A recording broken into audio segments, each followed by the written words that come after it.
Hi everyone. So இன்றைக்கி நம்ம எதை பற்றி பார்க்க போகிறோம்னா சர்ஜிக்கல் ஸ்ட்ரைக் 2.1 சொல்கிற இந்தியாவோட பதிலடி. ஸோ இந்த டெரரிஸ்ட் அட்டாக் நம்ம எல்லாருக்கும் தெரியும். February 14, 2019 புல்வாமான்ற ஏரியாவில் வந்து டெரரிஸ்ட் வந்து பயங்கரமான ஒரு அட்டாக் பண்ணி நம்மளோட 43-44 ஜவான்ஸ் நம்ம சோல்ஜர்ஸை வந்து பாம்பு பிளாஸ்ட்டில் கொண்டு இருக்காங்க. ஸோ இது நம்ம நாட்டையே உழுக்கின ஒரு விஷயம், ஏன் உலகத்தையே உழுக்கின ஒரு விஷயம். உலகம் முழுவதும் இதை பற்றி பேசுனாங்க. இது ஒரு பரபரப்பாக போன ஒரு விஷயம். ஸோ இதுக்கு பதிலடி என்ன கொடுக்க போகிறாங்க இந்தியா அப்படின்னு நம்ம காத்துட்டு இருந்தபோது 12வது நாள், அதாவது 26 February 2019 இந்தியா தரப்புலேருந்து பயங்கரமான ஒரு ஸ்ட்ரைக் கொடுத்துருக்காங்க. ஸ்ட்ரைக் பேக்குன்னு சொல்லுவாங்க, பதிலடி கொடுத்துருக்காங்க. என்னென்னு பார்த்தீங்கன்னா, நம்ம இந்தியன் ஏர்ஃபோர்ஸ் டீம் வந்து 12 மிராஜ் 2000 அப்படின்ற ஜெட் ஃபைட்ஸ், அதாவது ஃபைட்டர் ஜெட்ஸ், போர் விமானங்கள் சொல்லுவோம். 12 மிராஜ் 2000 போர் விமானங்களை பாகிஸ்தானோட எல்ஓசி லைன் ஆஃப் கண்ட்ரோலை தாண்டி பாகிஸ்தானுக்குள்ளே இருக்கிற ஜெய்ஷி முகமது. ஸோ ஜெய்ஷி முகமது யாருன்னு பார்த்தீங்கன்னா, இந்த புல்வாமா அட்டாக்கை வந்து தாக்குதல் நடத்தின டெரரிஸ்ட் குரூப் பேர் தான் ஜெய்ஷி முகமது.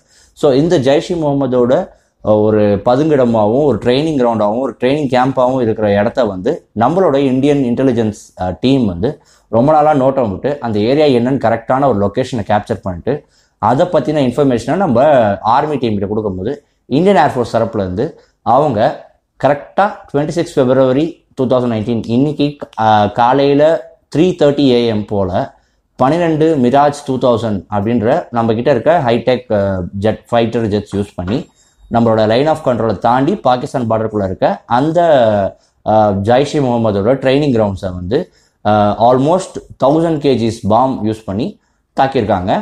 ஸோ இப்போதைக்கு கேஷுவாலிட்டிஸ் நம்மளுக்கு தெரியாது. ஸோ ஆனால் அவங்க சொல்கிறபடி பார்த்தீங்கன்னா, இந்த தாக்குதல் படி இன்டெலிஜென்ஸ் கொடுத்த ரிப்போர்ட் படி கரெக்டுனா ஆல்மோஸ்ட் 250 to 300 டெரரிஸ்ட்டை கொண்டு இருக்கலாம், இல்லை மினிமம் ஒரு 100 டெரரிஸ்டாவது கொண்டு இருக்கலாம் அப்படின்னு சொல்கிறாங்க. மோரோவர் டெரரிஸ்ட் எல்லாம் தூங்கிட்டு இருப்பாங்க இந்த டைமில், அவங்க எதிர்பார்த்துருக்கே மாட்டாங்க இந்த அட்டாக்கை.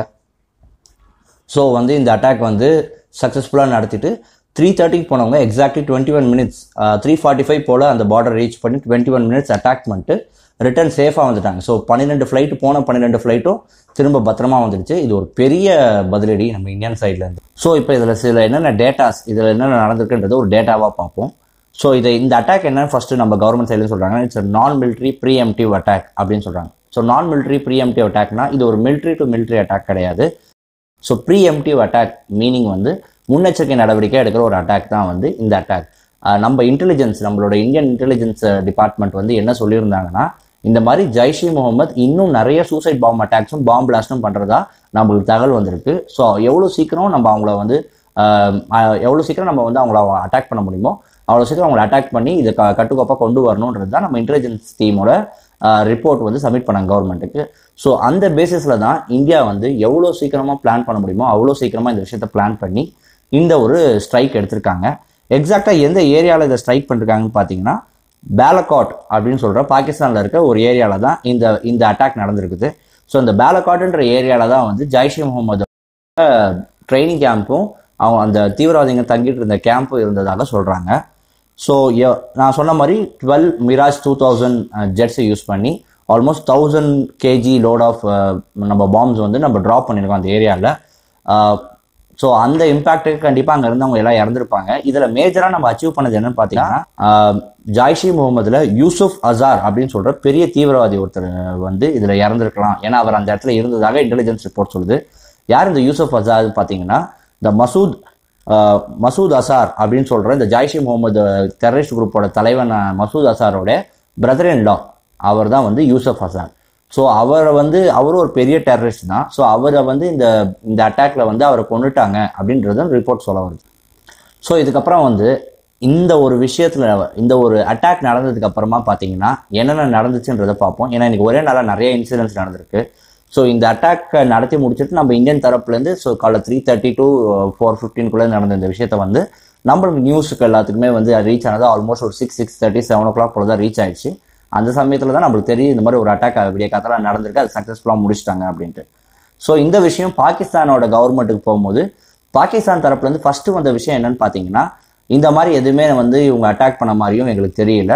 இந்த அட்டாக்ல வந்து இது வரைக்கும் எங்களுக்கு எந்த ஒரு பாதிப்போ இல்லை எந்த ஒரு கேஷுவாலிட்டிஸோ, அதாவது எந்த ஒரு இறப்புகளோ நடக்கல, அப்படிதான் எங்களுக்கு தெரியுது அப்படின்னு சொல்லிட்டு பாகிஸ்தானோட முதல் மெசேஜ் இருந்துச்சு. இந்த மெசேஜை பார்க்கும்போது நம்மளுக்கு வந்து என்ன தோணுச்சுன்னா, இவ்வளோ பெரிய அட்டாக் பண்ணியிருக்காங்க இந்தியா, அதை வந்து இப்படி பாகிஸ்தான் இப்படி டினை பண்ணுறாங்களேன்னு தோணுச்சு. பட் போக போக டைம் ஆக ஆக பாகிஸ்தான் சைட்லேருந்து வர ரெஸ்பான்ஸ் கொஞ்சம் கொஞ்சமாக மாறிச்சு. ஸோ பாகிஸ்தான் தரப்புலேருந்து என்னென்ன ஃபர்ஸ்ட் அடுத்த கமெண்ட்ஸ் என்ன வந்து பார்த்தீங்கன்னா, பாகிஸ்தான் ஃபாரின் மினிஸ்டர் ஷா முகமது குரேஷி வந்து என்ன சொல்லியிருக்காருன்னா, இது வந்து இந்தியா தரப்புலேருந்து பண்ணது வந்து ஒரு வருந்தத்தக்கதான விஷயம், கண்டிக்கத்தக்கதான விஷயம் அப்படின்னு சொல்லியிருக்காரு. அதாவது நம்ம இந்தியாவுக்கும் பாகிஸ்தானுக்கு இருக்க அக்ரிமெண்ட்ல எப்படின்னா, இந்த லைன் ஆஃப் கண்ட்ரோல் எல்ஓசின்னு சொல்ற ஒரு பார்டரை வந்து இந்தியா வந்து ஏர்ஃபோர்ஸோ இல்லை எந்த ஒரு ஆர்ம்டு டிஃபென்ஸ் விஷயமோ வச்சு கிராஸ் பண்ணக்கூடாது அப்படின்ற ஒரு அக்ரிமெண்ட்ல தான் இருந்துச்சு. ஆல்மோஸ்ட் 1971 தான் இதுக்கு முன்னாடி நம்ம வந்து எல்ஓசியை கிராஸ் பண்ணி பாகிஸ்தான் போயிருக்கோம் அப்படின்னு சொல்றாங்க. ஸோ 1971 அப்புறம் இவ்வளோ இயர் கேப் கழிச்சு இதுதான் முதல் முறையாக இந்தியா வந்து திருப்பி வந்து எல்ஓசியை கிராஸ் பண்ணி பாகிஸ்தானுக்குள்ளே போய் இந்த அட்டாக்கை பெருசாக பண்ணியிருக்காங்க. ஸோ இது பயங்கரமாக அவங்க சைட்லேருந்து கண்டிக்கிறாங்க, இது வந்து ரொம்ப தப்பான விஷயம் அப்படின்ட்டு. ஸோ இந்த அட்டாக் வந்து நம்ம இந்தியா ஃபுல்லாக இந்த நியூஸ் பரவும் போது நம்ம இந்தியன்ஸ்லாம் ரொம்ப பெரிய சந்தோஷமாக தான் இருந்துச்சு. ஏன்னா நம்ம புல்வாமா அட்டாக்ல ரொம்ப வருத்தத்தில் இருந்தபோது அதுக்கு இந்தியா பதிலடி கொடுக்குமா கொடுக்காதா அப்படின்னு நம்ம யோசிச்சுட்டு இருக்கும்போது இது ஒரு பெரிய பதிலடி தான். ஏன்னா எந்த தீவிரவாத இயக்கம் இதை செஞ்சுச்சோ அந்த தீவிரவாத இயக்கத்தை வந்து அந்த கேம்ப்லேருந்து அதில் இருக்க டெரரிஸ்ட்ல வந்து மேக்சிமம் பேரை கொல்ல முடிஞ்ச அளவுக்கு இது ஒரு அட்டாக் எடுத்துட்டு எந்தவித இழப்பும் இல்லாமல் நம்ம இந்தியன் ஏர்ஃபோர்ஸ் டிபார்ட்மெண்ட் வந்து பக்காவாக இந்தியாவுக்கு வந்துட்டாங்க. இது இந்தியா ஃபுல்லாக எல்லா பொலிட்டிஷியன்ஸும் பாராட்டினாங்க. இதில் ரொம்ப நல்ல சந்தோஷமான விஷயம் என்னன்னு பார்த்தீங்கன்னா, இந்த விஷயத்தில் வந்து எந்த கட்சியும் கட்சி பாகுபாடின்றி பொலிட்டிக்ஸ் ப்ராப்ளம் இல்லாமல் எல்லாருமே வந்து முன் வந்து பாராட்டினாங்க. சில ட்வீட்ஸ்லாம் நான் கொஞ்சம் காமிக்கிறேன். இந்த ராகுல் காந்தி, ஸ்டாலின், மற்ற நம்ம மினிஸ்டர்ஸ் எல்லாருமே மாற்றி இந்த விஷயத்தை வந்து பாராட்டினாங்க. ஐஏஎஃப்க்கு வந்து பயங்கரமான பாராட்டுகள் வந்துட்டு தான் இருக்குது இந்த விஷயத்தில். So Pakistan prime minister Imran Khan என்ன சொல்லியிருக்காருன்னா, இந்தியாவுக்கும் பாகிஸ்தானுக்கு இருக்கிற அந்த ரீஜனல் பீஸ், அதாவது ஒரு ஒரு ஒரு ஒற்றுமையாக இருக்கிற இந்த விஷயத்த வந்து இந்தியா இந்த ஒரு செயல்னால வந்து அதை வந்து கெடுத்துக்கிட்டாங்க. இந்த ஒரு விஷயம் வந்து கண்டிக்கத்தக்கதான விஷயம். இதுக்கான பதிலடியை நாங்கள் கரெக்டான டைமில் கொடுப்போம். ஆனால் அது எப்படி இந்தியா வந்து பண்ணிச்சோ அது மாதிரி இல்லாமல் நாங்கள் சர்ப்ரைஸாக அட்டாக் பண்ணுவோம் அப்படின்னு ஒரு பெரிய மிரட்டலே கொடுத்துருக்காங்க பாகிஸ்தான் சைட்லேருந்து. இங்கே ஒரு விஷயத்தை நம்ம தெளிவாக புரிஞ்சுக்கணும். இப்போ இந்தியா எடுத்த அட்டாக் வந்து பாகிஸ்தானோட பீப்புள் மேலேயோ பாகிஸ்தானோட மிலிட்ரி மேலேயோ கிடையாது. ஸோ இது வந்து வாராக கிடையாது.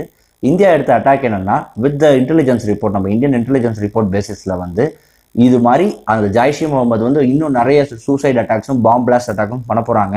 ஸோ அவங்களை தடுக்கிறதுக்காக அவங்க இருக்கிற இடத்த நம்ம அனலைஸ் பண்ணி கண்டுபிடிச்சிட்டோம். எவ்வளோ சீக்கிரம் அவங்களை எராடிகேட் பண்ண முடியும் அவ்வளோ சீக்கிரம் எராடிகேட் பண்ணணுன்றது தான் நம்ம இந்தியா சைட்லேருந்து நம்ம பண்ண ஆக்ஷன். இதை நம்ம பாகிஸ்தான்கிட்டையும் ஆல்ரெடி நம்ம சப்மிட் பண்ணியிருந்தோம். இந்த மாதிரி இந்த ஜாய்ஷி முகமது வந்து உங்கள் பாகிஸ்தானில் தான் இருக்காங்க, கொஞ்சம் ஹெல்ப் பண்ணுங்கள், இவங்களை நீங்களாவது எராடிகேட் பண்ண ஹெல்ப் பண்ணுங்கள், நிறைய வாட்டி நம்ம ரெக்வஸ்ட் வச்சுருந்தோம். நாங்கள் பார்க்குறோம்னு சொன்ன பாகிஸ்தான் வந்து அது வந்து இது வரைக்கும் வேறு எதுவுமே நடக்காததுனால இந்தியா செல்ஃப் டிஃபென்ஸ்ன்ற முறையில் வந்து இந்த அட்டாக்கை எடுத்து, அது ஏர்வேஸ் அட்டாக்கை எடுத்துட்டு ஐஏஎஃப் மூலியமா ஒரு பெரிய ஒரு விஷயத்த.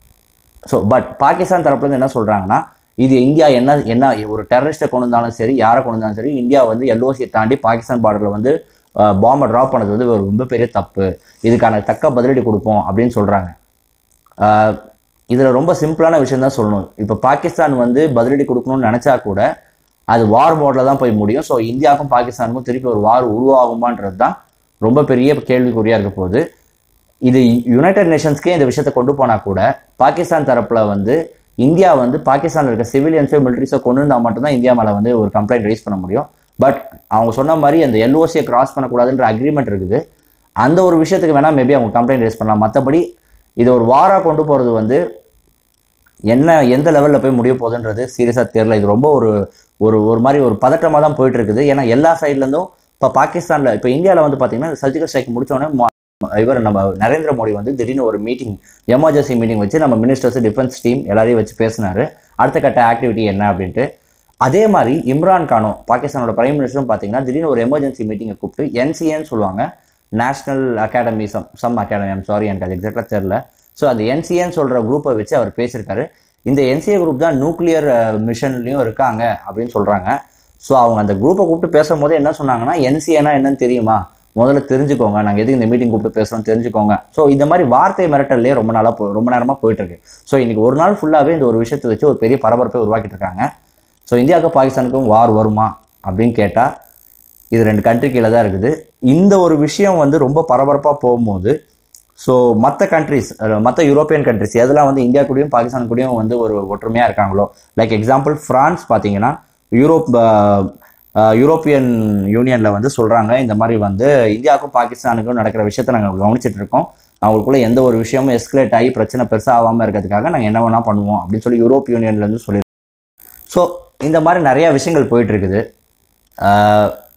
நம்ம மக்கள் வந்து பதட்டம் அடைய தேவையில்லை. ஏன்னா எப்போவுமே ஒரு ஆக்ஷன் எடுக்கணும்னா அதுக்கு ரியாக்ஷன்ஸ் வந்து கண்டிப்பாக வரதா செய்ய போகுது. ஒரு நல்ல காரியம் தான் பண்ணியிருக்காங்க நம்ம இந்தியன் ஆர்ம்டு ஃபோர்ஸஸ். ஸோ அதுக்கு பதிலடி அவங்க கொடுக்குறாங்களோ இல்லையோ அதுக்கு ப்ரிப்பேர்டாக இந்தியா இருப்பாங்கன்றது தான் எங்களோட பதில். போர் வருமா வராதான்றது காலமும் கடவுளும் முடிவு செய்யட்டும். தேங்க்யூ.